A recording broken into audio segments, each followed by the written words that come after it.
Assalamu alaikum and welcome to Dogana Diaries. This is a space where we go beyond titles and accolades, where we explore the journey behind the journey, the humility, the recalibration, and the service that defines that what it truly means to be a Dow graduate.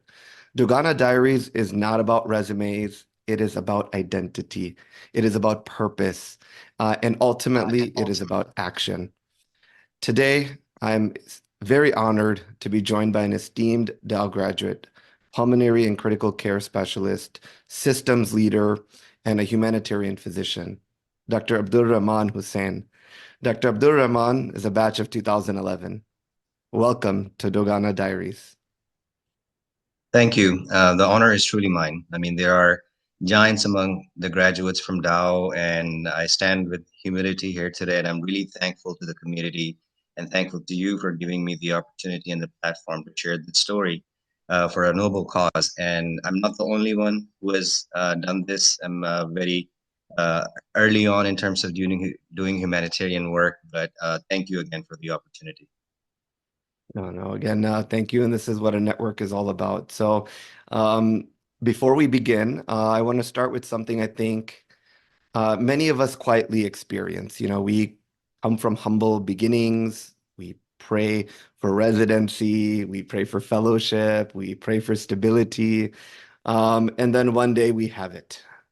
And 5 years out, we ask ourselves, is this it? I think many of us here, including both of us, have been that on that journey. Is this it? Is this what success was supposed to feel like? Or is there another level? And where purpose must evolve into action.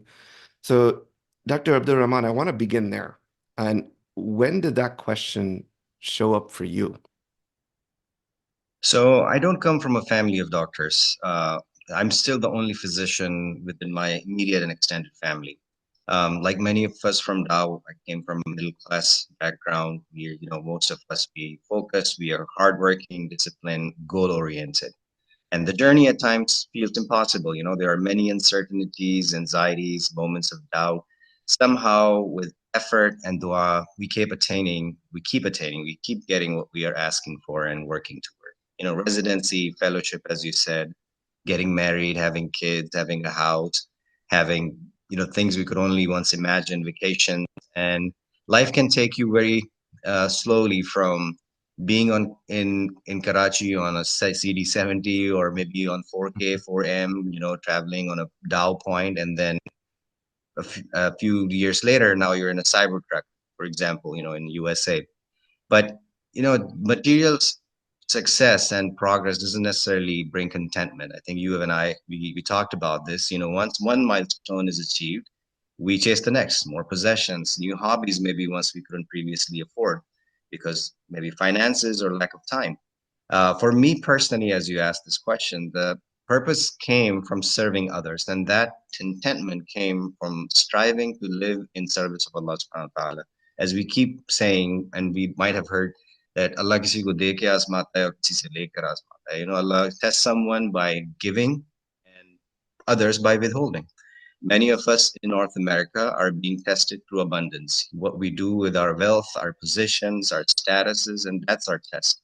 It's easy to think that true character is revealed when you are going through hardship, but the truth is that greater test and reveal and is who we become when we have comfort, power, and plenty and abundance. No, so well said, and so wise. हम देखते हैं कि आपकी experiences आपको shape करती हैं and तो अब हम चलते हैं पुरानी यादों की तरफ.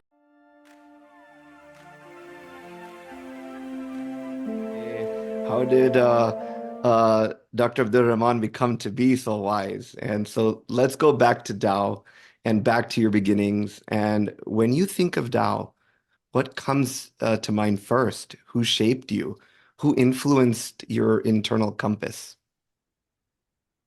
When I think of now, I things immediately that don't come to your mind, not the buildings and the lectures, it's the people. The friends you made during the time you spent over there, 5 years, or more for some people. There are so many diverse personalities, and they become so close. You know, it's almost like closer than family because you spend a lot more time together. I still remember one incident that happened. There was a, a ban on double savari in Karachi, and there was we had to go for the exam. So two of my friends and myself, we got on a bike and we decided to ride down Sharai Faisal to go to Dow. Of course, we were going to get pulled over, and but we had the confidence and maybe the audacity of being from Dow. We argued half seriously, double savari bhi pabandi, triple savari bhi thodi pabandi, and that we were like, we are doctors, we need to get to the hospital, exam hai. Somehow in that moment, we felt like being from Dow gave us certain courage. You know, it gives you certain confidence just from being from Dow. There are countless memories we cannot fit into one reflection today. But I would say during my time there, when you asked shaped my or mentored me. I remember Dr. Shoaib Tawheed. May Allah have mercy on him. May Allah forgive him, elevate his ranks. We once organized a speech competition at Dow that brought together students from different institutes and allowed me to work in a team from different classes within Dow. And that was a good experience. And I saw myself as a student activist as well. People that know me, I was active in student activism. Uh, that sounds redundant, but I was in 2008, I remember standing outside Karachi Press Club with students from Palestine from that were studying at Dow, and we were protesting at that time in 2008. And I remember the next day, I found myself on the front page of Dawn with those Palestinian students. And so I was active in terms of any thing that was going on in the college. But there were tensions with the administration at times, especially during the crackdown on student politics. Those experiences shaped us. It taught us resilience, fearlessness, and persistence. I remember the days when all of us had to get to work or to Dow despite there being mob violence, cars being on fire, and you have to get through. You have to find your way to campus. For Dawites, for us, the life went on. A couple of names that I do want to mention is Dr. Adib Rizvi. And as a first year medical student, or even before that, when you go and you see SIOT, and then you see Dr. Adib Rizvi, how humble he is, and what he has achieved. It is amazing. And the other name, obviously, Dr. Abdul Bari. When you see Indus and you see Dr. Bari and you meet him, these are two personalities that are different in many ways, but they achieve something that I still admire today, and I look up to them. I think many of us here can echo similar sentiments. There have been kind of a part of the fabric of the identity of Dawites now. You mentioned your activism and your involvement across many areas, whether by accident or by will, but it exposes you to other forms of exposure where there may be some maybe additional learning moments. I think you and we shared this like Rolex moment that created a Yeah. little discomfort. I was hoping you could share that story with our viewers today. Yeah, I think so. When I came to US, my wife's uncle, his papa, her papa, he's also a graduate from the 90s. He helped me tremendously when I came here. And that's one of the legacies of Dawites, I would say, that continues today. We help people that come from Pakistan, and I hope we continue to do that because that's a very vulnerable moment in our careers and our lives. I was very grateful for his help, and he's an amazing person. He took me once to a gathering of physicians, and those were up. I don't want to say the name, but Dogana gatherings, and at that gathering, I really felt a little uncomfortable because all I heard the conversations were about how expensive this Rolex is, or how expensive the Rolls Royce that I just bought is, and how expensive it is to maintain it, and things like that. And the conversations, they were all centered around glamour and display of wealth.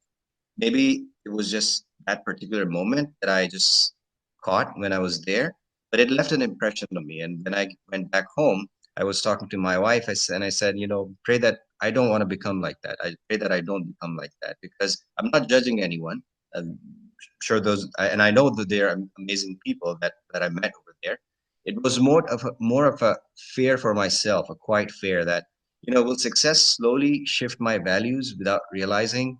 The blessings that we are praying for and striving for, will they become distractions from why we really started in the first place? So I think that was the moment that did shape my thinking right from the beginning. Yeah, I think, yeah, that's what we talked about, right?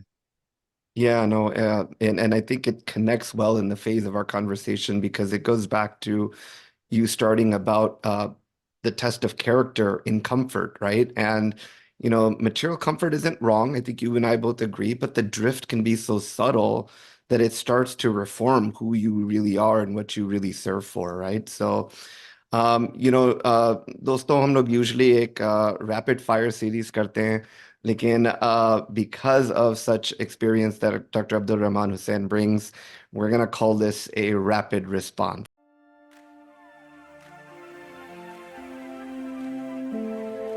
And this is where really our segment where purpose becomes service through action. And we want to basically connect to his story. And so, Dr. Abdul Rahman, like you came out of your call room, your pager went off, and you responded to a rapid response. And that rapid response was a trip to Gaza. So we would all love to hear your story on that. Thank you. I think, again, I want to emphasize that today this is not about me. This is about the people in Gaza. And I'm using this platform, and I again thank you for this opportunity to share what I've witnessed and give you a glimpse of how they are living, how they have been raised, how they're thinking, and how they carry themselves with dignity despite everything that is going on. And I want to start with a story. And I think we'll be showing pictures. And if we are seeing this picture of this boy, his name is Ayat. He is 14 years old. And in the background, you can see that he is selling bread. That bread in the background is what he would sell every day after Fajr. Yeah, and this was next to the hospital, Chifa Hospital in Masjid al Abbas. And he would go out and he would sell the bread quietly after Fajr every day. And one morning, I asked him how much is for the bag, and he said 25 shekels. I had 50, and I said, okay, keep the 50, and just I don't need the change. He became uncomfortable. He's like, no, I need to get you change. He's insisted. Change is actually pretty scarce in this, so Mhm. he didn't have a choice. He didn't know what to do. I told him it's fine, just keep the change, and I took the whole bag and I walked away. Now, the next day, I saw him again after Fajr, and this boy who's 14, who is, I don't know what his conditions are, how he's living. He's clearly having to work at age 14. And he arrived to this conclusion that he is going to give the bread away for free. The next day, this 14-year-old boy is giving away bread for free, including to me. He gave me a loaf of bread and said, this has been paid for. And he was implying that I paid him double of what his bread was worth. So he's going to give the rest away. I mean, that was mind boggling. There were many instances, but that one story, uh, it it changed me. It moved me. And I asked him. So now it's very hard to get in touch with people in Gaza. And he's obviously 14. So he found a way through some relative to reach out to me on WhatsApp because I told him I really want to stay in touch with you. So I asked him, and obviously this is like writing a letter and waiting for the reply. It's not immediate. So I sent him a message, said, "Hey, I just want to remind you about the story that you did. You know what you did outside the masjid. That is why I really love you. I love him for the sake of Allah." And I asked him, "Why did you do that?" So his reply is like, I'm talking to someone so wise. I feel like he's 14. He's more mature than me. His reply was, "We are motivated by love. We are the poor people, but we are the generous people. God gives, Allah gives. Allah gave you this bread, not me." That's what it's implying. God gave you this bread. May God reward you. Now, this was his short answer for to my question when I asked him, "Why did you do that?" And that to me was the general sense of the people there. There's not a lot of victimhood. There is just not a lot of self pity. So it's about generosity and love, dignity, even when they have so little. It's such a beautiful story and a beautiful picture. And I think it demonstrates well. We're going to see and share a lot more stories and pictures. And again, this story speaks to dignity. Um, if we go even a step further, you had this experience with him, but what moved you to go in the first place? I think we all had this sense of unease watching what was unfolding over there. It was the images, the suffering that we were seeing on our screens. It was overwhelming. I would sit my wife and talk about it. And Alhamdulillah, we lived in this house together with myself, my wife, my children, my elderly parents. We were all under one roof, and it is an immense sense of gratitude and for the safety that we have and all the blessings that we have. But at the same time, we can't ignore what's going on and what we're seeing. And this heaviness wasn't going away. And so my wife knows me well. She knows that I'm the kind of person who would regret not doing something as opposed to trying out, and even if it fails. So I told her that I'm considering, and she said yes, go ahead. She supported me for this. And um, around that time there was this email that came from the Society of Critical Care Medicine, and this was early on, and it was calling for volunteers. And when you clicked on the link, it took you to the page for Palestinian American Medical Association. So through PAMA, an opportunity came, and I just went. When you ask me what moved me, honestly, this wasn't something dramatic. This wasn't something heroic. This was just an opportunity that came, and I felt that I had to, a door that opened, and I felt that I had to walk through it. Uh, Bama, you mentioned, is such a great organization. I personally know at least a handful of physicians, one of you included in that, that have had such a great experience of providing service. So thank you to Pama as well. But I an image stuck out as we're talking now too, but we shared this before. And you showed me photos of like the hospital and things that resonated to like, wow, this is what it looked like when I was at Dow. And there's a canteen and there's a tuck shop and the place of gathering. And it just struck both of us like how transformed it was. Can you Yeah, share those vivid moments with us? sure. So there's just so many stories. I think time is always limited, and we'll go Yeah. over some. But I want you to imagine go back in time, go to Dow when you were sitting in, for example, the tuck shop, and you were having your chai, your samosa, your anda kotala, and all the things that you have. You would have moments of laughter in the canteen or wherever you would sit and have a good time with your friends, crammed for exams and dreamed about the future. So imagine you're there in that place, and all of a sudden, a few years later, now you're having to bury your colleagues and friends in that same area in the courtyard wherever there's open land, and you're having to bury people that you love inside the hospital's courtyard because it's just once they've take them outside to an actual cemetery. So that is one thing that was very moving. We're in healthcare. When we see a hospital, we don't think of a hospital itself as a cemetery, but when I was there, I saw mass graves that were actually excavated recently, and the remains were moved now to an actual cemetery. So what this so-called ceasefire has done is that it has also allowed them to mourn their loved ones, their shuhada. So it is something that they're doing now. They're moving the remains to an actual cemetery. But imagine that you're having to bury your loved ones inside the hospital. And the hospital is not the same. The hospital that you're in now, that once you knew, completely destroyed, including the equipment. So meaning like even a microscope has been shot at to make sure that nothing works. So that reality changes you. It reminds you that nothing is ever guaranteed to remain the same. Places will change, institutions may fall, people that we assume will always be there, they're suddenly gone. And things that are familiar to do, they can become unrecognizable overnight.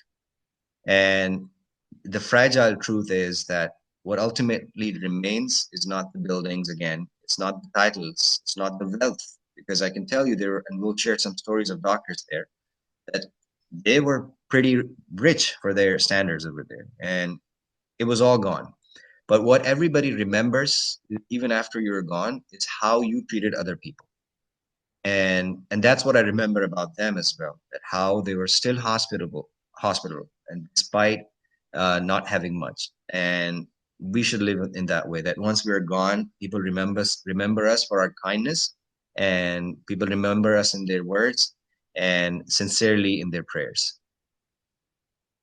You know, you continue to stay connected with physicians there, I assume, and also how can any one of us help those that you remain connected to? Yeah, I think this I want to plug in. I am still connected with people over there, and I want to take some time to share the stories of those people that I'm still in touch with. You know, again, more about them. They are content with what they have. They're constantly grateful, and despite the unimaginable hardships, there's a sense of acceptance, shukr, and it is humbling to see. They don't live in denial of reality, don't get me wrong. They just don't want to be in despair. Mm. I often say that what they taught me is that they taught me to cherish life, love life with courage, and not be paralyzed by the fear of death. And that's what they taught me. They're still smiling, they're still saying Alhamdulillah. It's very hard to be a physician over there, because whenever we would go and ask a patient, the patient is like on a a lot of oxygen, having very difficulty in breathing, and then you ask them, how are you feeling? Alhamdulillah. So it's very hard to sort of get them to complain.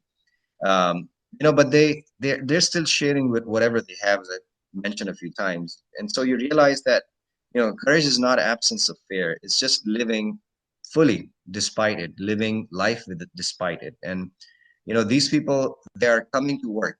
And again, I think if we can show the picture of Dr. Abdurrab.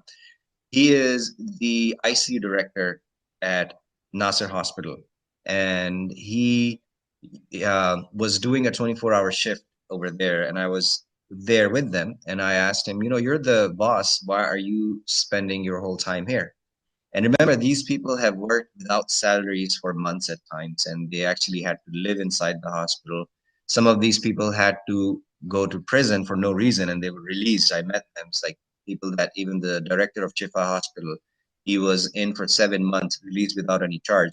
But they were taken into custody because they refused to leave their patients when they were asked to evacuate. And these were patients because Dr.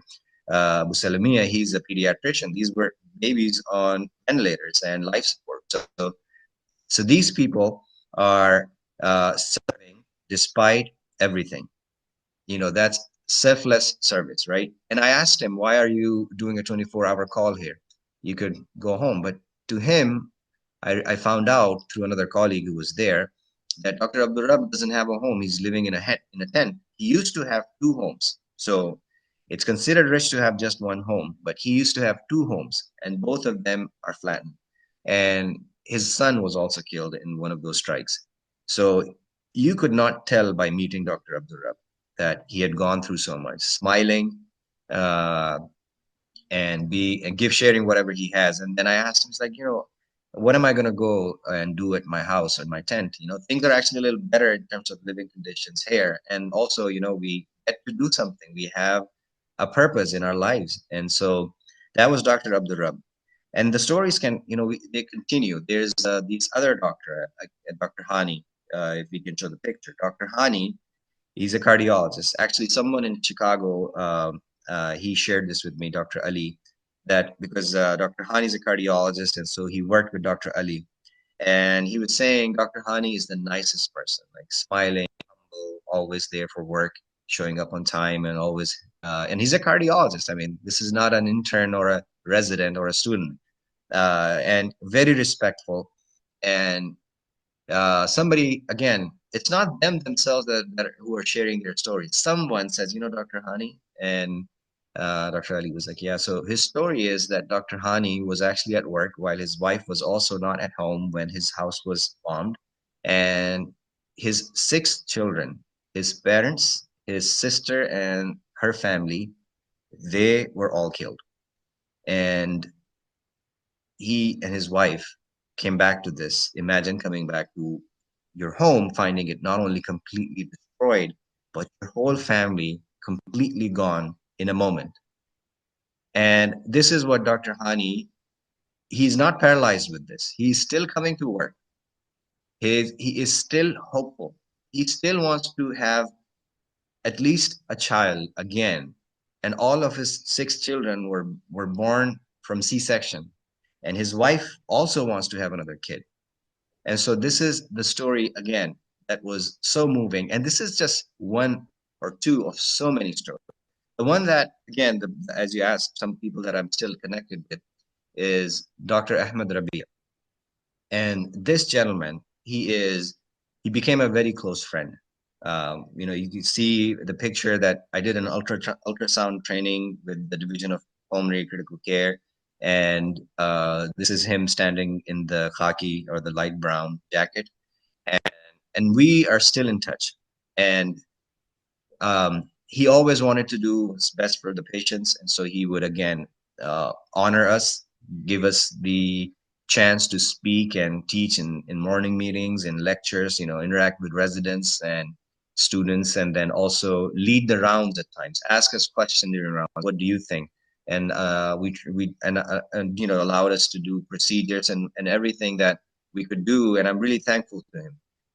So when I came back and I was still in touch with him for small things, like there there are things that we try and do. He was like, I need a pulse oximeter, I need a stethoscope. The stethoscopes have gone bad. We need a pulse oximeter. These are basic things.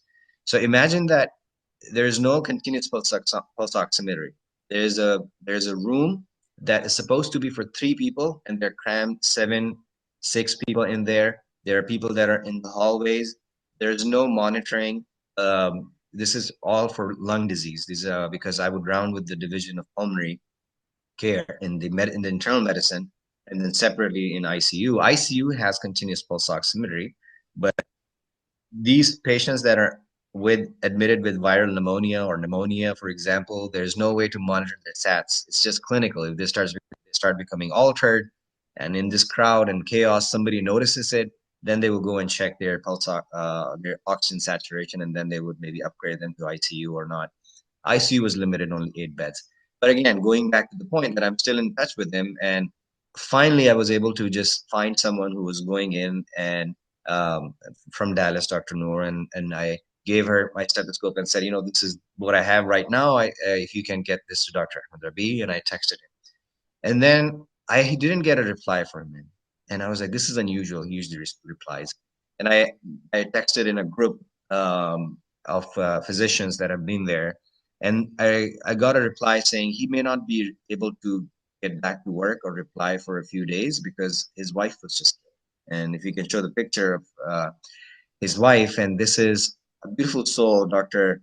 Intisar Shamlak, and his wife, who's also a pharmacist. And she was killed on February 4th this year, 2026. So after the quote unquote ceasefire,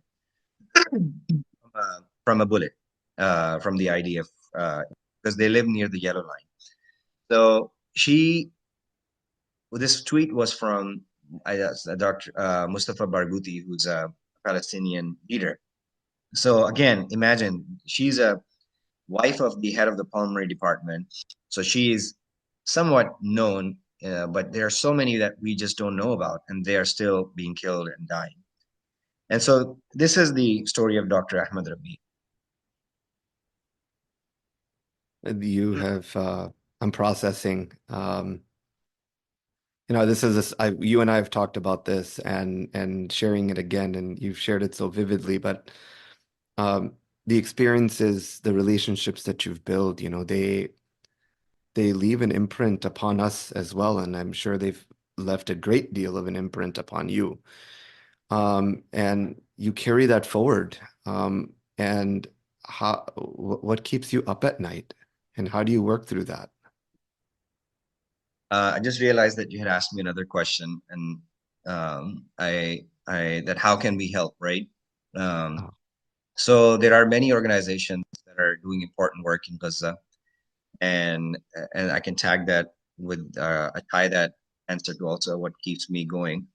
Right now, personally, I'm involved in a project to rebuild the bronchoscopy suite in Shifa Hospital. So at Shifa Hospital, they don't have a bronchoscope. No, as I said, everything was completely destroyed. So if someone comes with something as simple as a foreign body, there's no way to retrieve it, and there's no way to even clear up mucus plugs in the ICU. If somebody has severe hypoxemia and it's a mucus plug, they do chest PT, they try to do some maneuvers to try to get the plug out and suction it out, but a lot of times the patients they don't make it because they have refractory hypoxemia because of mucus plugs. So, as a pulmonologist, as an ICU doctor, that is something that I felt that, and Pamaya was very supportive about it. So, that's where I think we started this campaign. And I think if you can share the link for this, I think that would be very helpful for the listeners to donate to this cause, to rebuild the bronchoscopy suite in Shifa Hospital. Now, at another hospital where I spent 1 week, as opposed to 2 weeks in Shifa. There is a bronchoscope, but they don't have anyone who knows how to use it. So it's just a pediatric pulmonologist over there. So while I was there, I was doing bronchoscopies. There's a big need. So there are many endobronchial lesions that were coming that needed to be biopsied because they need pathology to even start the referral process to get treatment. And the sad situation is that, again, these patients will never be counted at casualties of war, but they are because there are patients that I saw that were a BMI of like 16 or completely frail, and they had cancer for 2.5 years, but they didn't know what to do because the hospitals were busy with trauma. And so these were neglected. Chronic conditions were neglected. Patients that are young coming in with hypertensive bleeds and dying, nobody's going to count them as casualties of war, but they are. And so again, going back to how we can help, I think we can help by rebuilding the infrastructure over there, the health system at least. And so I think that's one way. There are other organizations. There are still some functioning kitchens. People in the US, they're involved with NGOs here, like Helping Hands. I'm also involved with them. They're providing some free water, clean water over there, and other organizations that are working with orphans. I would say there's Heroic Hearts, there's Bukra Foundation, and again, people in Chicago know Heroic Hearts. I think the founders over there, and so these are organizations and projects that are making a difference. It's a small difference.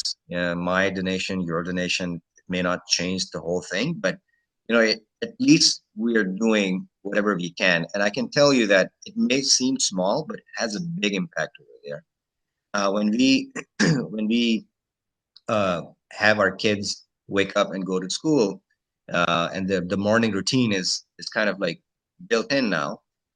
Over there, their children also have a built-in routine, but it's not to go to school. It is to get up and go to these places that provide clean water, get water, and then come back to their tents and then just carry on with their day-to-day lives. And so these are some of the things that we can do to help. This is what is keeping me, driven at this point. It is to try and just be alert when it comes to any opportunities that arise, and any projects that you start. You just want to make sure you take it to completion, and that requires patience. It's easy to start a GoFundMe campaign, collect some money, but I think what I realize is that what we want to try and do is to take these projects to completion, and that requires a lot of patience and a lot of persistence. In the US, again, with the along the lines of what carries forward with me, we are again over here. We are facing our own challenges. We have Islamophobia, we have misinformation. There's just so much that needs to be done. We have to counter the lies and the propaganda and engage meaningfully in civic life. So I think these are things that I think that we try and make an impact, in whatever's in our capacity. So not only overseas, but also remember to address challenges that we're facing over here, because ultimately we call US our home now, and we have to do what we can over here as well. Um, but again, going back to what I think I said earlier, is that it is what keeps me going. And again, trying to keep my intention sincere is persistent effort day after day. It's not that not everybody is going to become Dr. Adib Rizvi. Not everybody is going to become Dr. Abdul Bari, but we do whatever we can with whatever opportunities that we get, even if they seem very. You know, we don't always talk about this, but I think it's going to connect well into our next segment, which we often call the elephant in the room.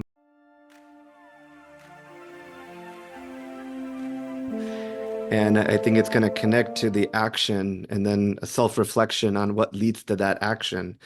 You know, when success comes, you share the story of success, even of those that was existent in Gaza, and then we talk about our success. And actually, I think of فَبِأَيِّ آلَاءِ رَبِّكُمَا تُكَذِّبَانِ, like which of our favors are we going to deny, right? And um, as high achieving professionals, have we really drifted from our humility? You know, we've spoken about material success, moral clarity, hyper consumerism, and pride versus actually being proud, and service being more, is it performance or is it truly for the sake of pleasing Allah?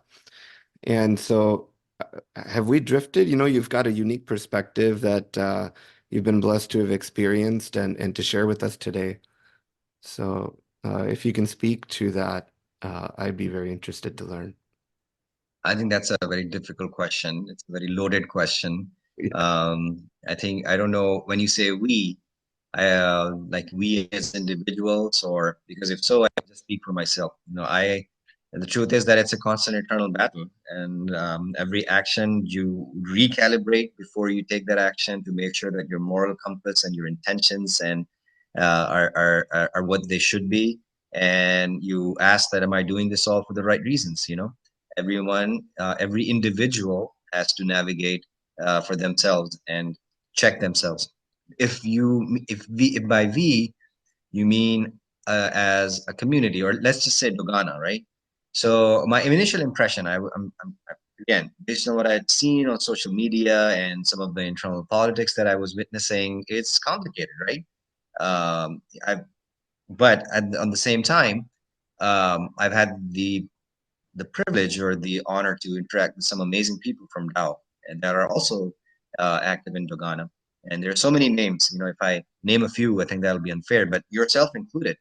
And so, as an organization, if you mean we, I think yes, in terms of organization, we have achieved a lot. We have executed incredible projects, and I keep seeing them now on WhatsApp, and they have made a meaningful impact. I think as a community, I'm 100% sure that there are so many amazing human beings in Dogana with clear intentions that and sincere intentions to actually make a difference and and not for any other gains. And I think that is what gives me hope. And I think there's a lot we can achieve together. I'm really hopeful, inshallah. I've seen that there are a lot of people that are now stepping up and being involved in Dogana. And I apologize, I'm not one of them, but I hope to be, inshallah, and contribute in whatever way I can. But I think, as if you mean by we as an organization, we certainly have drifted, but there we have achieved a lot, and I think there's a lot of hope.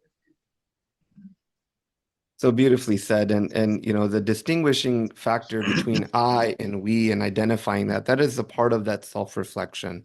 And we as insan, as humanity, we are a part of a very large ecosystem. We are communal in nature, and so we cannot remove the I away from the we. And so whether that be the Doganas and your communities and even society as a globe, I think understanding where you stand in that perspective is just such great wisdom, and thank you for that. Um, you know, as we close out and share even more wisdom, um, the Al Veda Pegham and the legacy message that I would want you to share. You sit across, let's say, from your younger self at Dow today. What would you tell him? Similarly, what advice would you have for our viewers today?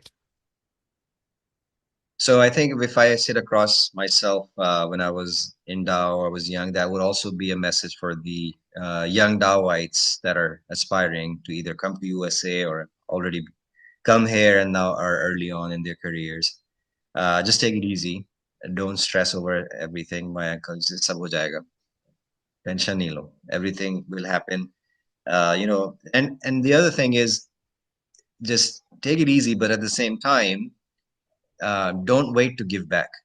Again, going back to that story of Ayad, the 14-year-old boy who was giving out bread for free, he didn't wait until he had enough to or extra. Just start and whatever you can. Don't wait until you are a millionaire. Life will always throw challenges at you, and you and I can relate. If we thought, well, once we achieve this, but now there are other things. You have kids. You have to think about your kids, their college fund, their retirement, our retirement. Sorry. So we think about investments and all these. It is absolutely fine to think about that. You should do that, but start early, whatever you can. Keep your intentions sincere, and as I said, do whatever you can, wherever you are, with whatever you have. So not everyone, as I said, will become Dr. Adib Rizvi, Dr. Abdul Bari, and don't wait for something grand. I'm going to wait for that one project that I can do. Don't overlook small opportunities that are in front of you. Those small acts, they accumulate, and consistency absolutely matters. It matters more than we realize that, multiple, we are very good at diversifying our investments, right? Mhm. Don't put all your eggs in one basket, we say. At the same time, when it comes to doing things that are in the category of giving back, it's not just one project. You can be passionate about one, but do whatever you can. And the Yeah. other thing, in terms for what I've realized, is that relationships. Mm. We get carried away with activism and work and uh, social gatherings and all that, but don't ignore your relationships. They're the most valuable assets you will have. Your careers, your wealth, your titles, they come and they actually go sometimes. But the bonds we make with our family, with our friends, with our mentors, and the people that we serve, they are they're the most important thing. We should nurture them, we should protect them, and prioritize them because they define the quality and meaning of our lives more than anything else. Relationships that grow in actions that take place in incremental changes over time with consistency is Yeah. progress over perfection, right? And so, this is how I feel, and I think how we discuss legacy gets built. Legacy doesn't have to be this grand concept like you alluded, is you don't have to wait to be the millionaire or so what does legacy truly mean and to you? So I think one more thing that I want to mention on relationships is very profound that I just remembered how important they are and how life is so fragile. Because I think we talked about our risk, the risk of going there, and there's Yeah, obviously risk in doing anything. yeah. While I was there, I heard this heartbreaking news that a pulmonary critical care doctor, same age as me, same number of children as me, living in the same neighborhood as suburb as me, and he is also a son of a Dawite from the 80s, and he was Mm. tragically killed in a car accident here in U.S. as in my city. And I was reading this news, I could hear explosions in some distance. Sorry, uh, I could hear some, and I was really that's contrast stuck with me. Uh,